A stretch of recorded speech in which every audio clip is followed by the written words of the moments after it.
Global media culture. Let us define media. According to 2014, the world media are tools used to store and deliver information or data. The term is often used synonymously with mass media, but it can also refer to a single medium used to communicate any data for any purpose.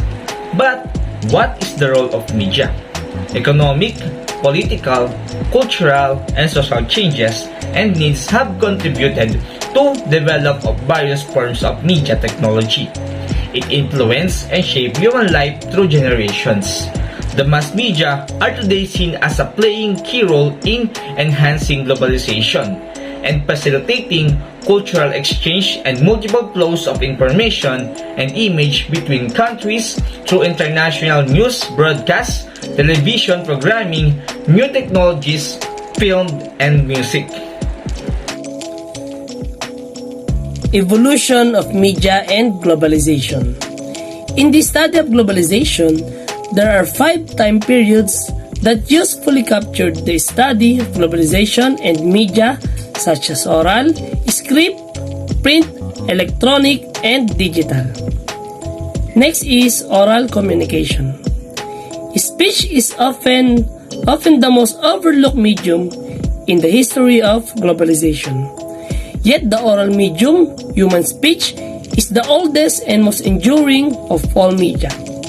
Despite numerous changes in hundreds of years, the first and very last humans will share at least one thing: the ability to speak. Next is script. This is a stage that explores the brief transition from the oral form of communication to printing. As communication travels on distant places and over different periods of time, problems and difficulties emerge because language relies on the capacity of our memory. It refers to the very first writing that enables human beings to record information across distance for a much longer time. Next is we have the printing press.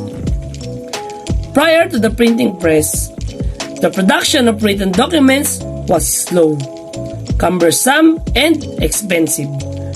On the earliest civilizations, only a few powerful and elite have used papyrus, parchment, and paper for printing documents. The rich controlled information. The printing press, however, encouraged the literacy of the public and growth of schools. It helped foster globalization and knowledge of globalization. Next is we have electronic media.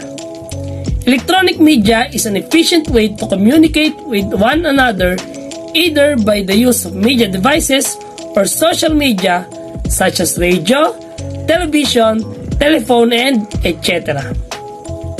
Scholars have come to call this electronic media because they require electromagnetic energy or electricity to use. And last is we have digital media. Digital media are most often electronic media that rely on digital codes, the long arcane combinations of zeros and ones that represents information. Digital media is commonly used software, websites, and social media, but the computer, cellular phone, and the internet are the usual representations of it.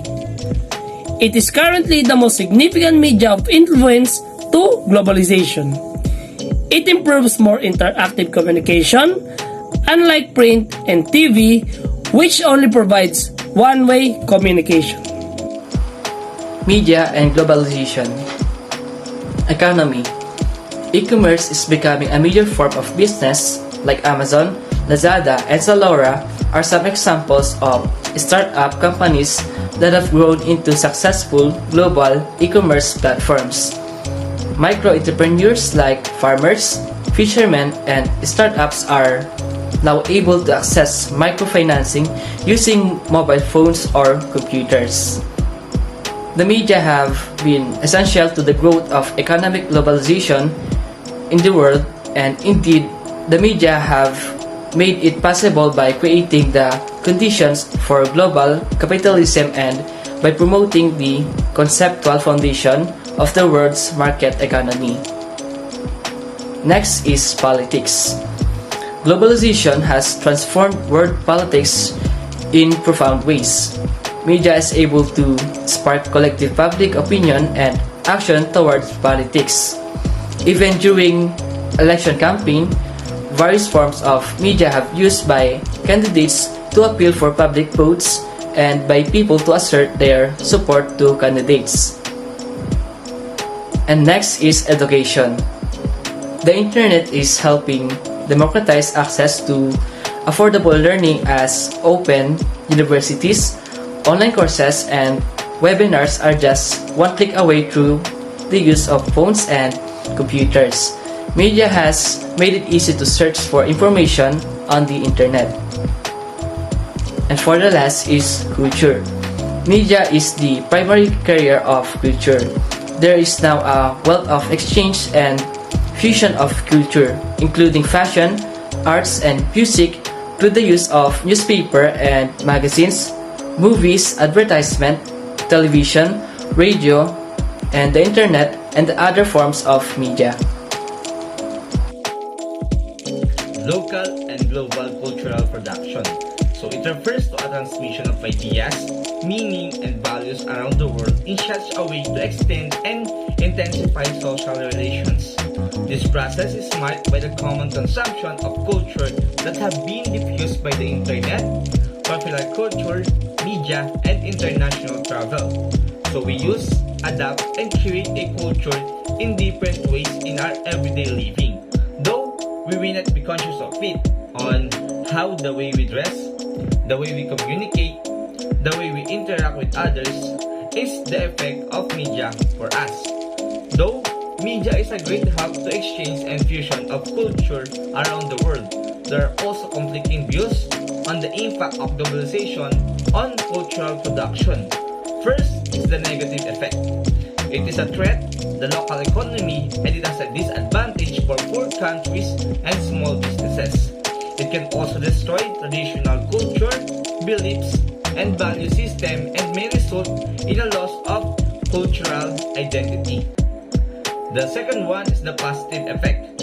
It expands global market opportunities and it drives economic growth in the poor parts of the world. Local culture enriches when exposed to other cultures. It increases the knowledge and understanding of people around the world. So, in reality, global media culture is good for us because it makes our lives easier. First of all, it allows us to share access to the same information in a fast and timely manner throughout the world. We can be informed by the media of imminent bad weather, dangerous situation in a city, a state, or other country. It will keep us updated and can also lead us to positive change in our world because now we can easily expose the government's unjust corruptions or even abuse of power. So, globalization has grown through the advancement of media and technology. With the increased global interaction comes the growth of international trade, ideas, and culture.